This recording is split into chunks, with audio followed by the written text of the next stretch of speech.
ஒரு விஷயம் ஷேர் பண்ண வந்திருக்கேன். என்னென்னா, சில காய்ஸுங்க, சில ஆம்பளைங்க, நான் எல்லாத்தையும் சொல்ல கிடையாது, சரியா? உங்களுக்கும் பொம்பளையை பார்த்தா எப்படி தெரியுது? எனக்கு தெரியல. சிங்கிள் மதர்னால் அவ்வளோக்கு எவ்வளோமோ காசு கொடுத்தா படுக்க வந்துடுவாங்க. என் ஃப்ரெண்டு இன்றைக்கி தான் ஷேர் பண்ணாங்க என்கிட்ட. அவங்க சொல்லிக்கிட்டு அழுகுறாங்க, சரியா? அவர் அங்கே வேலை செய்கிறவங்க, அவங்க ஒரு மேனேஜரு. அவர் நல்லா தான் பேசிக்கிட்டு இருந்தாராம். என்னென்னா, என்ன காசு கொடுக்குறேன் படுக்க வரையான்னு கூப்பிட்ருக்கா. என்ன கைஸ் இதெல்லாம் சொல்லுங்கள்.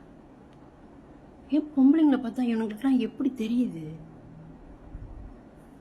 அதுவும் சிங்கிள் மதர்னு அவ்வளோ கேவலமா? ஒரு பொம்பளை சிரித்து பேசிட்டா எல்லாத்துக்கும் ஓகே ஆகிடுவாங்களோ? இல்லை, நான் கேட்குறேன். அவனுக்கு அந்த கிழவனுக்கு ஒரு 60 வயசு இருக்கும், சரியா? குமரனோ கிழவனோ ஒரு பொண்ணை பார்த்தா என்ன தோறணும்? அக்கா தங்கச்சா, அம்மாவா, ஃப்ரெண்டா, அப்படி பார்த்து தொலைங்களாடா. ஏன் பார்த்தோன்னே இவ படுக்க வந்துடுவாளா? அதுவும் முக்காதி சிங்கிள் மதர். அவ்வளோ கேவலமாவா தெரியறாங்க சிங்கிள் மதருங்க? காசுக்காண்டி அவங்க படுக்க வர்றதா அவங்க வேலைக்கு போய் செய்யணும்னு அவசியம் இல்லை. வேலை போய் செய்யணும், அதுக்கு அவங்க ஹோட்டலில் போய் வேலை செய்வாங்க, சரியா? பொம்பளைங்கன்னா அவ்வளோ கேவலமோ? இல்லை, கேட்குறேன். பொம்பளைங்க தான் எல்லாத்தையும் சாதிச்சுக்கிட்டு இருக்காளுங்க.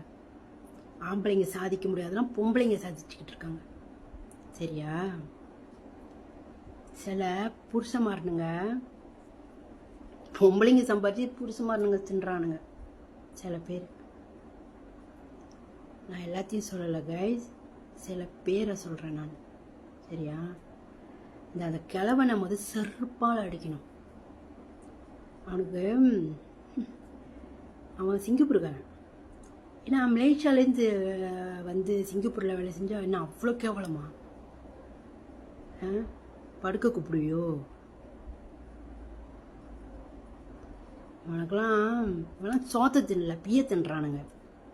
அதான் பொம்பளையை பார்த்தா அப்படி தெரியுது போல அவனுங்களுக்கு.